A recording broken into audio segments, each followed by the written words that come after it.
அஸ்ஸலாமு அலைக்கும் வரஹ்மத்துல்லாஹி வபரகாத்துஹு. இன்னல்ஹம்துலில்லாஹ் நஹ்மதுஹு வ நஸ்தஈனுஹு வ நஸ்தஃபிருஹு வ நஊது பில்லாஹி மின் ஷுரூரி அன்ஃபுஸினா வ மின் ஸய்யிஆத்தி அமாலினா மை யஹ்திஹில்லாஹு ஃபலா முலில்ல லஹு வ மை யுலில் ஃபலா ஹாதிய லஹு அஷ்ஹது அல்லா இலாஹா இல்லல்லாஹ் வ அஷ்ஹது அன்ன முஹம்மதன் அப்துஹு வ ரசூலுஹு அம்மா பாத். ரப்பி சித்னி இல்மா ரப்பி ஸ்ரஹ்லி சத்ரி வைசிர்லி அம்ரி வஹ்லுல் உக்தம் மின் லிசானி யஃப்கஹு கௌலி. புகழும் புகழ்ச்சியும் ஏக இறைவன் அல்லாஹ் ஒருவனுக்கே என்று கூறியவனாக நபிகள் நாயகம் ஸல்லல்லாஹு அலைஹி வஸல்லம் அவர்கள் மீதும் அவர்களை பின்பற்றி நடந்த சத்திய சகாபாக்கள் அவர்கள் மீதும் உலக முஸ்லீம்கள் ஒவ்வொருவர் மீதும் உங்கள் மீதும் என் மீதும் அந்த ஏக இறைவனின் அளவற்ற அருளும் நிகரற்ற அன்பும் என்றென்றும் நிலவட்டும் என்று பிரார்த்தனை செய்தவனாக என்னுடைய இந்த சிற்றுரையை நான் ஆரம்பம் செய்கிறேன்.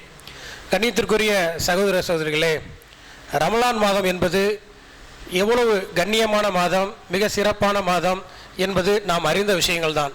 ஆனால் இந்த ரமலான் மாதத்தை இறைவன் ஏன் எதற்காக கடமையாக்கிறான் என்று பார்க்கும் பொழுது இறைவன் தன்னுடைய திருமறை திருக்குறானை சொல்லி காட்டுகிறான். இதற்கு முன்பிருந்த நபிமார்களை பின்பற்றிய சமுதாயத்தின் மீது கடமையாக்கப்பட்டது போல உங்கள் மேலும் நோன்பு கடமையாக்கப்பட்டிருக்கிறது, அதன் மூலம் நீங்கள் இறையச்சம் அடையக்கூடும் அப்படின்னு இறைவன் சொல்லியிருக்கிறான்.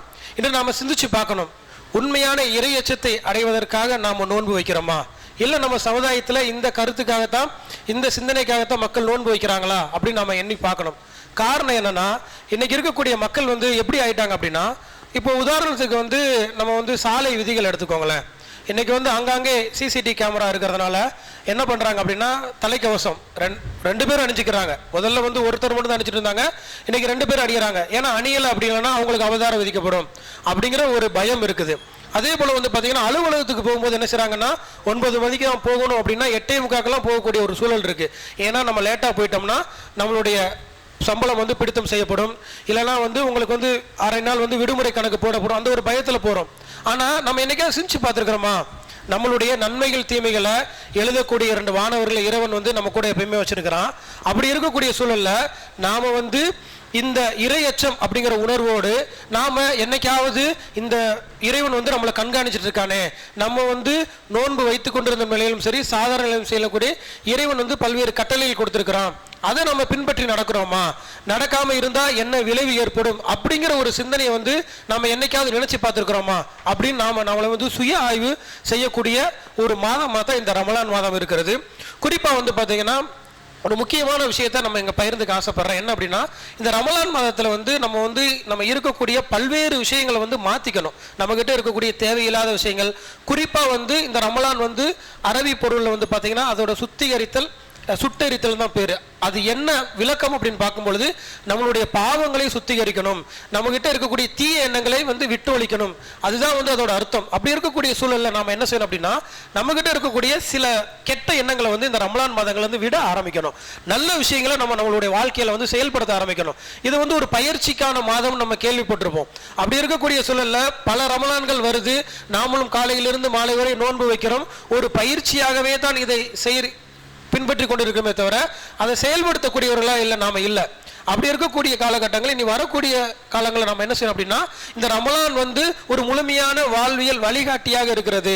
நான் இந்த ரமலான்ல எப்படியெல்லாம் இருந்தேன், இன்னைக்கு நம்ம ரமலான் என்ன செய்யறோம், ஒரு உணவு திருவிழாவை மாத்திட்டோம். காலையில பார்த்தீங்கன்னா சகருக்கு விதவிதமா சாப்பிட்றோம், அதே போல சில மணி நேரங்கள் தொழுகிறோம், பல மணி நேரங்கள் உறக்கத்தில் கழிக்கிறோம், மறுபடியும் இஃப்தார், இப்படியே போகுதே தவிர ரமலானை ஒரு உணவுக்கான மாதமாக ஆக்கிட்டோமே தவிர நம்மளை உணர்வதற்கான மாதமாக நம்ம ஆக்கலை. வரலாற்றில் ஒரு சம்பவத்தை சொல்லலாம். இன்னைக்கு நம்ம நோன்பு வைத்துக்கூடிய காலங்களில் பிறருடைய குறைகளை பகிரங்கப்படுத்திட்டு இருக்கோம். சமூக வலைதளங்கள் எடுத்துக்கிட்டிங்கன்னா இஸ்லாமிய சகோதரர்களாக பார்த்தீங்கன்னா அதில் முன்னோடியாக இருக்கிறாங்க. இன்னொரு சகோதரர் குறையை பகிரங்கப்படுத்திட்டு இருக்கிறாங்க. ஆனால் மூசா நபி அவங்க காலத்தில் நடந்த ஒரு சம்பவம், இதை இமாம் இப்னு ஹுதமா அவர்கள் தன்னுடைய தவாபின் அப்படிங்கிற புத்தகத்தில் 108வது பக்கத்தில் பதிவு செஞ்சிருக்கிறாங்க. இமாம் ஹசாலி ரலியல்லாஹு அவர்களும் இந்த வரலாற்று சம்பவத்தை பதிவு செஞ்சிருக்கிறாங்க. மூசா அலைஹிஸ்ஸலாம் அவர்களை பற்றி நமக்கு தெரிஞ்சிருக்கும், அவங்க டைரக்டா இறைவன்கிட்ட பேசக்கூடியவர்கள். அப்படி இருக்கக்கூடிய காலகட்டங்களில் அவங்க வாழ்ந்துட்டு இருந்த சமயத்தில் கிட்டத்தட்ட 40 ஆண்டு காலம் பஞ்சம், மழை எதுவுமே கிடையாது. அப்படி இருக்கிறதுனால மக்கள் என்ன பண்றாங்க அப்படின்னா, சரி நம்ம மூசா அலைஹிஸ்ஸலாம்கிட்ட போயிட்டு இறைவன்கிட்ட பிரார்த்தனை செய்ய சொல்லுவோம், அவங்க பிரார்த்தனை செஞ்சா மழை வரும் அப்படின்னு சொல்றாங்க. இவங்களும் போறாங்க. கிட்டத்தட்ட 70,000 பேர் போனதா இமாம் இப்னு ஹுதமா அவர்கள் அந்த புத்தகத்தில் எழுதுறாங்க. 70,000 பேர் போயிட்டு மூசா அலைஹிஸ்ஸலாம் அவங்கள்ட்ட சொல்றாங்க. அவங்களும் ஒரு இடத்துல போயிட்டு பிரார்த்தனை செய்யறாங்க. பிரார்த்தனை செய்யும் பொழுது பார்த்தீங்கன்னா எப்பயுமே மூசா அலைஹிஸ்ஸலாம் வந்து பிரார்த்தனை செஞ்சா இறைவன் உடனே பதில் கொடுப்பான். ரொம்ப நேரமா பதில் கொடுக்கல, ஒரே ஆச்சரியம். சிறிது நேரம் கழிச்சு வந்து பார்த்தீங்கன்னா இறைவன் வந்து பதில் கொடுக்குறான். இந்த கூட்டத்தில் வந்து கிட்டத்தட்ட 40 ஆண்டு காலமா எனக்கு வந்து மாறு செஞ்ச ஒருத்தர் இருக்கிறாரு, அவர் வெளியில போயிட்டாருன்னா நான் மலையை வர வைக்கிறேன் அப்படின்னு சொல்றாரு. இப்போ நீங்க சிந்திச்சு பாருங்க, இந்த இடத்துல நீங்க இருக்கிறீங்க. இன்னைக்கு நம்ம என்ன செய்யறோம், இறைவனோட கட்டளைக்கு இறைவனுடைய வழிகாட்டுதல் வந்து நம்ம வந்து சில விஷயங்களை தவிர்த்துட்டு இருக்கோம். அந்த கூட்டத்தில் அந்த ஒருவரா நீங்க இருந்தீங்கன்னா உங்களோட நிலைமை என்ன ஆகும்?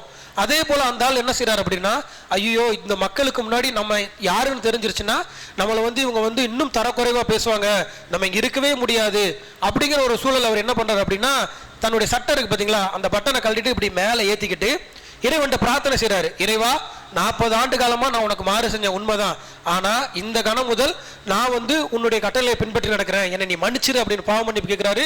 திடீர்னு வானங்கள் ஒன்று கூடுது, மழை பெய்ய ஆரம்பிச்சிருது. இப்போ மூசா அலைஹிஸ்ஸலாமுக்கு ஒரு ஆச்சரியம், அது எப்படி யாருமே வெளியில போகல, இங்க வந்து மழை பெய்யுது அப்படின்னு கேட்கும் பொழுது மறுபடியும் இறைவன்ட்ட கேட்கிறாங்க, எல்லாம் யாருமே வெளியில போகல, எப்படி இந்த மலையை வந்து நீ பொழிய வச்சு அப்படின்னு கேட்கிறாங்க. அதற்கு இறைவன் என்ன சொல்றான் அப்படின்னா, எந்த மனிதரின் பொருட்டு நான் மலையை தடுத்து நிறுத்தினோ அந்த மனிதருக்காக மலையை நான் வந்து பொழிய வச்சு அப்படின்னு சொல்றான். இப்ப நம்மளா இருந்தாலும் ஒரு ஆசை இருக்கும்ல, அந்த மனசை யாரு எனக்கு காட்டுன்னு சொல்லிட்டு.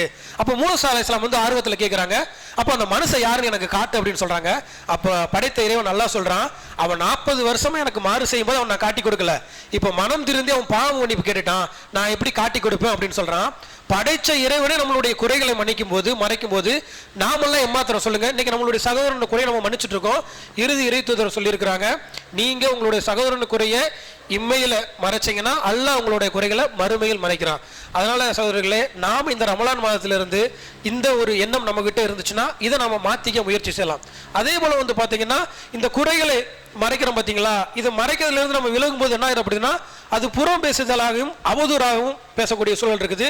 இன்னைக்கு சர்வசாதாரணமா நான் உட்பட இப்ப இந்த சொற்பொழிவு வந்து பாத்தீங்கன்னா நமக்கான ஒரு நினைவூட்டல் தான். நான் உட்பட என்ன செஞ்சிடறோம் அப்படின்னா, சில நேரங்களில் வந்து அது புறம் தெரியாம பேசிடுறோம். அப்படி இருக்கக்கூடிய சூழல் வந்து நாம இந்த ரமலான் காலகட்டங்களை வந்து அதெல்லாம் வந்து தடுத்து நிறுத்தி நம்மளை வந்து சுய ஆய்வு செய்யக்கூடிய ஒரு காலமாக தான் இந்த ரமலான் இருக்குது. நீங்க கேள்விப்பட்ட ஒரு நபிமொழி தான், 2 நபி தோழர்கள் வந்து பள்ளிவாசல்ல நோன்பு வைத்துக்கொண்டு என்ன செய்வாங்க அப்படின்னா புறம் பேசிடுவாங்க. அப்போ நபிகள் ஸல்லல்லாஹு அலைஹி வஸல்லம் வந்து என்ன சொல்லுவாங்க, உங்களோட நோம்பு முறிஞ்சிருச்சு, நீங்க போய் புதுசாக நோம்பு நோருங்க அப்படிம்பாங்க.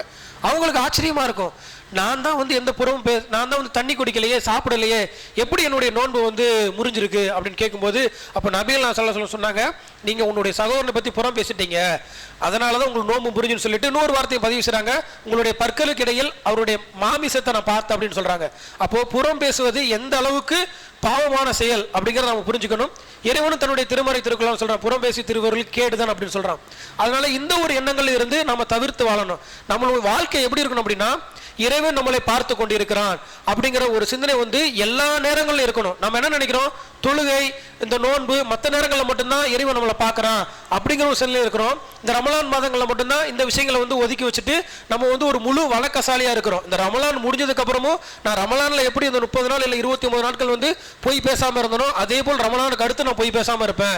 இந்த ரமலான்ல எப்படி நான் யாரும் ஏமாத்தாம வட்டி வாங்காம வட்டி கொடுக்காம இருந்தனோ அதே போல இந்த ரமலானுக்கு அப்புறம் இறைவனோட கட்டளை ஏற்று வாழ்வேன். அதை விட முக்கியமான விஷயம் என்னன்னா, ஒரு காலகட்டங்களில் இஸ்லாமிய வியாபாரிகள் நம்பிக்கைக்கு பேர் போனவங்க, ஆனா இன்னைக்கு வந்து பாத்தீங்கன்னா இஸ்லாமிய வியாபாரிகள் அப்படின்னாலே மோசடி அப்படிங்கிற ஒரு சூழல் இருக்கு. காரணம் என்ன, நம்ம நடத்தே தான். இஸ்லாத்துல ஒரு குற்றச்சாட்டு வைப்பாங்க, இஸ்லாம் வந்து வாளால் பரவப்பட்டதுன்னு. அதை வந்து அடிச்சு நொறுக்கக்கூடிய ஒரு விஷயம் அப்படி என்னன்னு பார்த்தோம்னா, இந்தோனேஷியா நாடு கேள்விப்பட்டிருக்கீங்களா? அங்க வந்து எந்த ஒரு படையும் வந்து இதுவரைக்கும் வந்து போர் எடுத்து போனதே கிடையாது.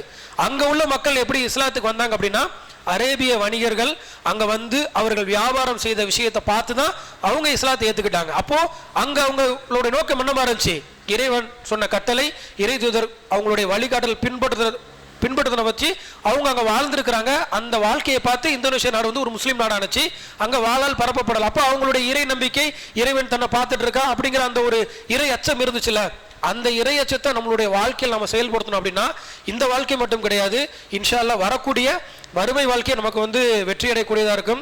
அதனால் நம்ம என்ன செய்யணும் அப்படின்னா, இந்த ரமலான் மாதங்களில் எடுக்கக்கூடிய பயிற்சியை வந்து இந்த 30 நாள் நம்ம நோன்பு வைக்கிறோம், இரவு தொழுகை தொழுகிறோம், சில நேரங்களில் வந்து நம்ம வந்து தான தர்மங்கள் பண்றோம் அப்படின்ட்டு இந்த 30 நாள் பெருநாள் தொழுகை முடிஞ்சதுக்கப்புறம் நம்ம பழைய வாழ்க்கைக்கு போகாம இதை வந்து நம்மளுடைய வாழ்க்கையில செயல்படுத்தணும். ஏன்னா ஒவ்வொரு வருடம் ரமலான் நம்ம வாழ்க்கையில வருது போகுது, ஆனா நமக்குள்ள ஒரு மாற்றம் ஏற்படுச்சா அப்படிங்கிற ஒரு கேள்வியை நமக்குள்ள கேட்டு பார்த்தோம்னா இன்ஷா அல்லாஹ் இனி வரக்கூடிய ரமலானா இருக்கட்டும் இல்லை வரக்கூடிய நாட்களாக இருக்கட்டும் நமக்கு சொர்க்க சோலைகளாக இருக்கும் என்று கூறியவனாக என்னுடைய இந்த உரையை நிறைவு செய்கிறேன். எல்லா புகழும் இறைவன் ஒருவனுக்கு.